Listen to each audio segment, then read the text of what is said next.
everyone. Welcome to the Jiu Jitsu podcast. My name is Stacy. I am a Jiu Jitsu and this is my podcast. Welcome back, everyone. I'm back. It's been a little while since we've chatted together.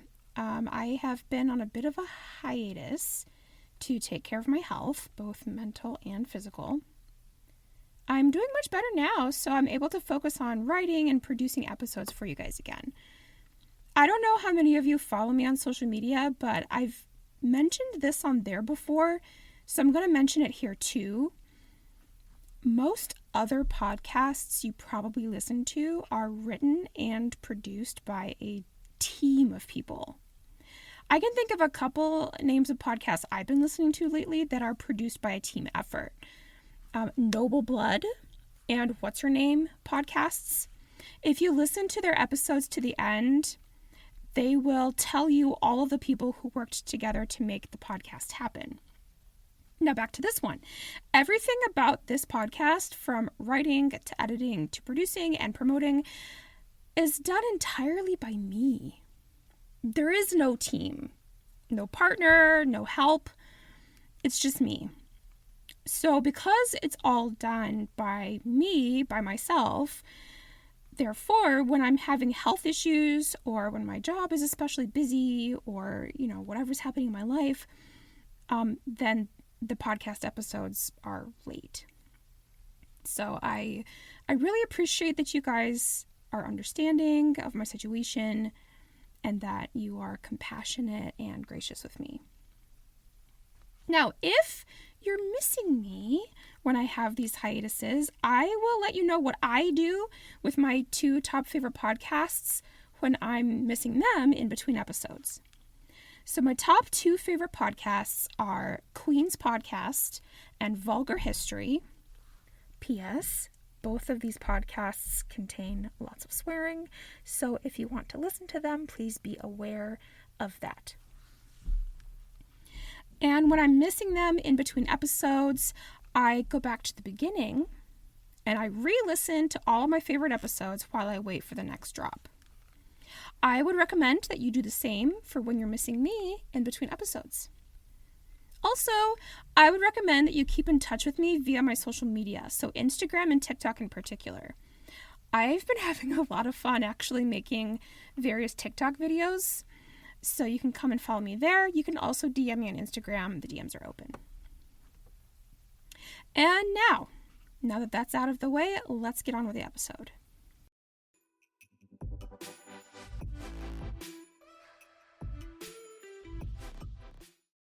We are in the winter season now here in Chicagoland, and the weather is getting ickier with each passing week. Also, the daylight hours are shorter, which makes me more lethargic, and it makes me want to wrap myself up like a burrito and hibernate. And so, just like the weather ebbs and flows between hot and cold throughout the seasons, Jiu Jitsu also has its own ebb and flow sliding scale, as it were. So today, I would like to discuss the scalability of Jiu Jitsu. There are two main categories of scalability: the scalability of violence and the scalability on the mats. So first, let's address the scalability of violence. Now, when I refer to the scalability of violence, I'm referring to the fact that the amount of violence or deadly force you can use in jiu-jitsu can vary widely. It can be as non-violent as using your words to avoid a conflict, or it can be as violent as breaking an arm, dislocating a joint, things like that. There is also the most extreme form of violence, which would land somebody in the hospital and or cause death. And yes, jiu-jitsu can do this too if it's scaled to the extreme and applied that way. So I've identified 6 different levels of scalability in this way. Okay, I want to go through each one, showing its versatility, utility, starting with the most gentle or non-violent and then progressing to the most violent. So level 1, the most gentle or non-violent, I would say that is your internal jiu-jitsu. So this refers to the inner calm, the serenity, the clear-headedness, the self-awareness, etc., that a person develops when they begin training jiu-jitsu. This can help you stay calm in stressful situations. This can help you be more spatially aware, help you avoid situations before they happen. This also can help your intuition, and it can help you maybe avoid people who give you the ickies. So that's your most gentle, most non-violent jiu-jitsu. The second level would be the gentle or non-violent level, which refers to the verbal jiu-jitsu.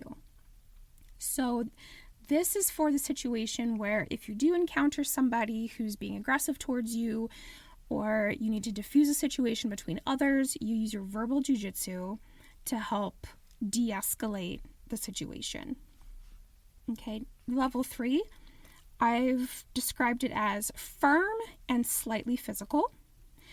This is where you make frames where you can use your hands or your body to set boundaries, make space between you and another person.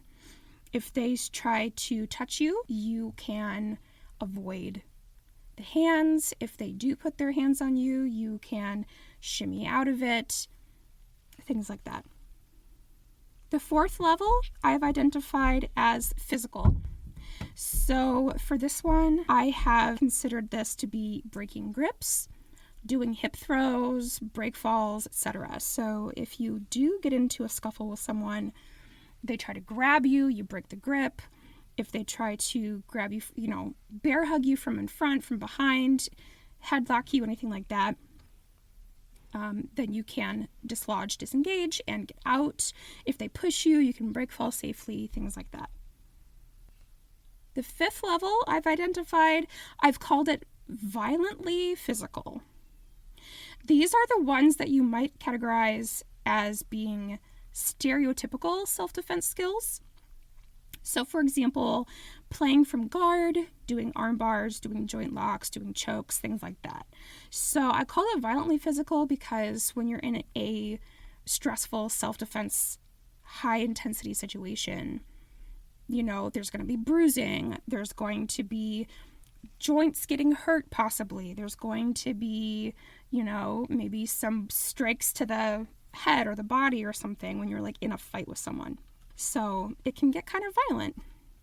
And the sixth level of scalability that I've identified, I have called it extremely violent. So this is the level of violence that would require a hospital visit. So if your joint actually does get dislocated, if you do break somebody's arm, if you do choke them and you decide that you want to hold it, don't do that. Because if you hold a choke on someone and they're deprived of oxygen for longer than 60 seconds, I think, you can actually do brain damage on them. So please don't do that. It only takes about 6 to 10 seconds for them to fall asleep, and that's all you need. Anyway, this is the extremely violent scale, and so this is where it's going to land one or both of you into the hospital. So as you can see, jiu-jitsu is very versatile. You can be as extremely non-violent as just your own internal peace and self-awareness to all the way through to ending up in the hospital. So jiu-jitsu is applicable in many different situations, and you still learn the same jiu-jitsu, you just learn how to adapt it. Now let's talk about scalability of jiu-jitsu when you're on the mats. Okay, so the scalability also refers to how you adapt to your different training partners while you're on the mats. For example, and I really need you guys to pay attention to this, the jiu-jitsu that our professors, the black belts, use with us, the students, the non-black belts, is much different than the jiu-jitsu that they use with each other. Okay, listen, go watch a competition between two black belts and you will see what I mean. When you're on the mats in the school, in the gym, and your professor rolls with you, they are not rolling with you as if you were a black belt, because you are not a black belt. They are rolling with you according to your skill and experience.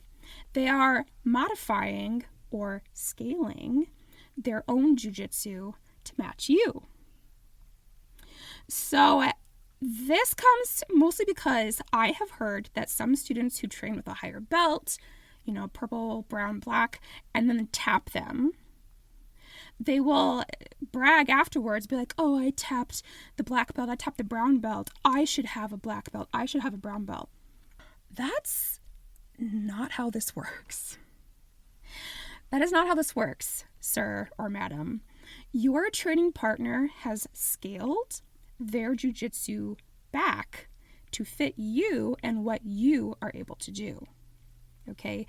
That's a very important point to remember, and that's also a very important point to remember as well when you are the higher belt. Even if you're a blue belt working with a 4-stripe white belt, you are still the higher belt. You still need to be aware of how the two of you are training together, and you need to also be scaling your jiu-jitsu to match the situation.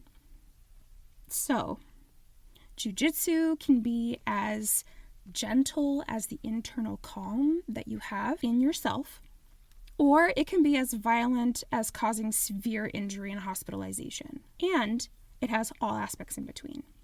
It offers a spectrum of choice for you to apply into any given situation.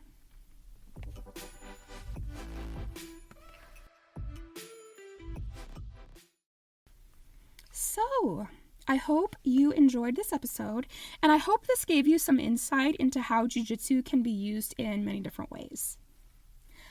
What do you guys think? Did I miss anything? Would you have added something? Let me know. You can actually leave a comment either on YouTube or Spotify. Spotify lets you leave comments. Or if you're not listening on YouTube or Spotify, you can DM me on Instagram at Jujiteta and at Jujiteda's podcast. You can also email me at jujitedaspodcast@gmail.com. Either way, I would love to hear from you. Also, wherever you're listening to this, whichever podcatcher you have, please make sure that you're subscribed to the podcast channel and or that you're following the page. I have a link tree in the description box with links to all of the places you can find me. So everything is conveniently in one place. Come and find me and let's connect. I hope all of you are having a great holiday season. Happy New Year.